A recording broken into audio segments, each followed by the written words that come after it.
कविता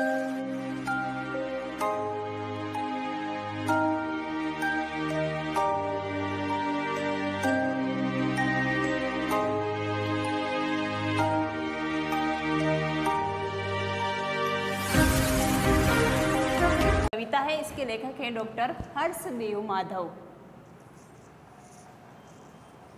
सबसे पहले शब्दार्थ है वने वने। वने वने दो बार है, तो यानी प्रत्येक वन में।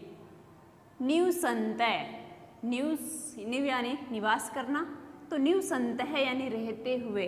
यहाँ पे ये निवसंतय बहुवचन है। पेड़ पौधों के बारे में बताया गया कि पेड़ पौधे प्रत्येक वन में रहते हैं। रचयंती, रच यानी रचना करना या बनाना, निर्माण करना, तो रचयंती यहाँ पर भी बहुवचन है लट लकार का, तो रचयंती यानी रचते हैं। शाखा, शाखा यानी डालियाँ या टहनियाँ पेड़ पौधों की होती है ना, उसके बारे में। दोला, दोला यानी झूला, जिस पे झूला झूलते हैं वो झूला। आसीनहा, बैठे हुए। आसीना है ये अस धातु के लंग लकार का बहुवचन है। अस यानी होता है बैठना, इसका तिष्ठ रूप भी चलता है, तो आसीना यानी बैठे हुए। विहगा, विहग, खग विहग पक्षी होते हैं, तो विहगा इसमें भी ये विसर्ग लगी हुई, तो ये भी पक्षीगण बहुत सारे पक्षियों के लिए है। किम अपि, किम यानी कुछ, अपि यानी भी, ये दोनों शब्द साथ में मिले हुए। अगर इनकी संधि अलग, संधि विच्छेद करते हैं तो किम और अपि, कुछ भी। कूजंती, कूज यानी होता है चहकना या कूकना, तो पक्षियों की आवाज़ होती है वो कूजना कहलाती है, तो कूजंती इसमें भी बहुवचन है, तो कूकते हैं, चहकते हैं पक्षियों की आवाज़ के लिए। सततम, सततम यानी बिना रुके, लगातार या निरंतर, तो यहाँ पे अपन के दिया हुआ है निरंतर। साधु जना, साधु यानी सज्जन लोग होते हैं, जना यानी लोग, साधु यानी सज्जन, तो तपस्वी लोग या सज्जन लोग, ऋषि मुनि होते हैं ना, उनकी तरह। इव, इव ये हमारा अव्यय है, इसका अर्थ होता है के समान या की तरह। इसका अर्थ हमेशा निश्चित रहता है, इसका अर्थ हमेशा यही होता है के समान या की तरह। पिबंती, पिब धातु है, पिब यानी होता है पीना। पिबंती बहुवचन है, पेड़ पौधों के बारे में दिया हुआ, पीते हैं। स्पर्शंती, स्पर्श करना या छूना, इसमें भी बहुवचन है, स्पर्श करते हैं। नभः, नभः यानी आकाश को। सिरसु, सिर से, सिर पर यानी पेड़ पौधों के सिर पर। वहंती, वहन करना या ढोना, ले जाना, ऊपर उठाना, वहन करते हैं ना किसी चीज़ को, उसके बारे में। तो ढोते हैं यानी किसी भार को उठाते हैं हम, उसके बारे में है कि वहन करना या ढोना, ढोते हैं। पयोदर्पणे, पय यानी होता है जल, दर्पण यानी दर्पण में, तो जल रूपी दर्पण में।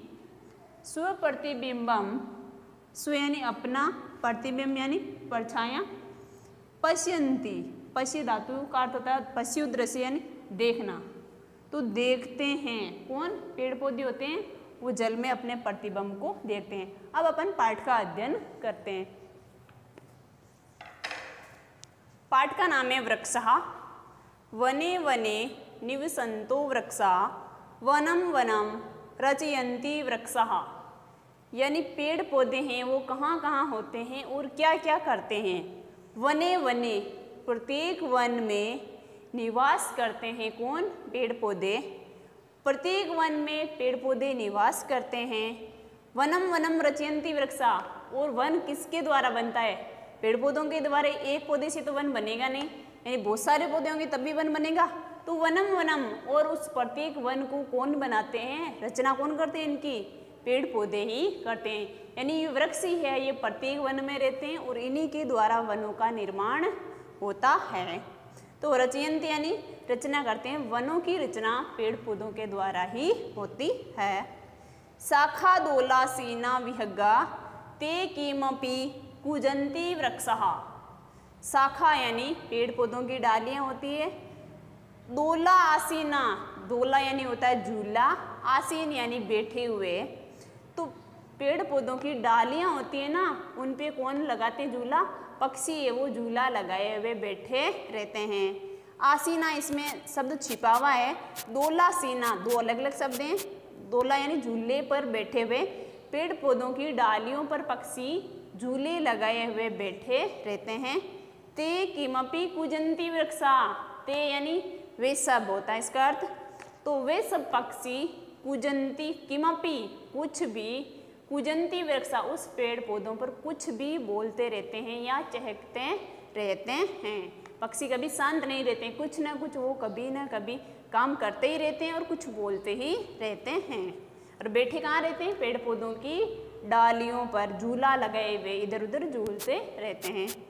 आगे हैं पिबन्ति पवनम जलम सततम, इसमें नाम ये संततम है तो ये सततम होगा, न इसमें नहीं आएगा। पिबन्ति पवनम जलम सततम साधु जना इव सर्वे वृक्षा। पिबन्ति यानी पीते हैं, पवन यानी हवा, जलम यानी जल, सततम यानी लगातार। साधु जना, साधु यानी सज्जन लोग या तपस्वी लोगों के, इव यानी के समान, सर्वे यानी सभी, वृक्षः यानी पौधे या पेड़ पौधे। पेड़ पौधे हैं वो साधु लोगों के समान ही पीते हैं जल और हवा। जल कहाँ से पीते हैं पेड़ पौधे? जड़ों के द्वारा, जमीन में डालते हैं ना अपन जल, जड़ों से वो जल को सोखते हैं। और हवा, हवा जैसे पेड़ पौधे भोजन भी बनाते हैं, अपन विज्ञान में पढ़ते हैं ना, तो ये किसका करते हैं? हवा और पानी का शोषण करते हैं। तो लगातार ये बिना रुके पानी और हवा पीते रहते हैं। किसके समान ये अपना जीवन यापन करते हैं? सज्जन लोगों के समान, तपस्वी लोगों के समान अपना जीवन यापन करते हैं। और सभी वृक्ष इसी प्रकार के होते हैं। स्पृशन्ति पादे पातालम चे नभः शिरस्सु वहन्ति वृक्षः। पेड़ पौधे कहाँ से कहाँ तक फैले हुए होते हैं, यानी इनकी जड़ें पाताल तक फैली हुई होती है ना, वो जड़ें गहरी होती हैं। तो स्पृशन्ति स्पर्श करते हैं या छूते हैं, पादे यानी पैरों से, पातालम चे का अर्थ होता है और, पातालम यानी पाताल को, और पैरों के द्वारा, यानी पैर कौन से हुए पेड़ पौधों के? जड़ें हुई ना उनकी पैर, तो पैरों के द्वारा वे पाताल को स्पर्श करते हैं। यानी इनकी पहुंच कहाँ तक है? पाताल तक है, इनके पैर पाताल तक पहुंच सकते हैं। नभ शिरस्सु वहन्ति वृक्षा, और आकाश तक इनके सिर जाते हैं। कितने लंबे लंबे पेड़ होते हैं ना बहुत सारे। नभ यानी आकाश को, शिरस्सु सिर पर, वहन्ति वृक्षा वहन करते हैं या भार ढोते हैं, वृक्षा यानी पौधे, यानी पौधे अपने सिर से उस आकाश का भार ढोते हैं, यानी उनकी लंबाई आसमान तक भी जाती है। तो आकाश और पाताल दोनों तक पौधों की पहुंच होती है। पयोदर्पणे स्वप्रतिबिंबम, पेड़ पौधे अपना मुंह कहाँ देखते हैं? किसमें? अपना, अपन जैसे दर्पण में देखते हैं ना, तो पौधे कहाँ देखते हैं अपना मुंह? पयोदर्पणे स्वप्रतिबिंबम, जल रूपी दर्पण में। पयो यानी पयो किसका पर्यायवाची है? जल का है ना, जल निर्वारी वाला। तो पयो दर्पणे जल रूपी दर्पण में, स्वप्रतिबिंबम, स्व यानी होता है अपना, प्रतिबिंबम यानी परछाया। तो जल रूपी दर्पण में अपनी परछायां देखते हैं। कौतुकेन पश्यन्ति वृक्षा, कौतुक यानी आश्चर्य से, किसी भी चीज को देखते हैं ना अपन अचंभित होकर, तो आश्चर्य के साथ पश्यन्ति देखते हैं, वृक्षः पौधों के बारे में। तो पेड़ पौधे आश्चर्य के साथ अपने प्रतिबिंब को जल रूपी दर्पण में, यानी जल होता है उसमें अपनी परछाइयाँ को देखते हैं। और पौधे क्या क्या करते हैं? प्रसार्य स्वच्छाया संत स्तरणम कुर्वन्ति सत्कारम वृक्षः। प्रसार्य यानी होता है फैलाकर, स्वछाया अपनी छाया, पेड़ पौधों की छाया कितनी दूर तक फैली होती है? बहुत गहरी होती है ना।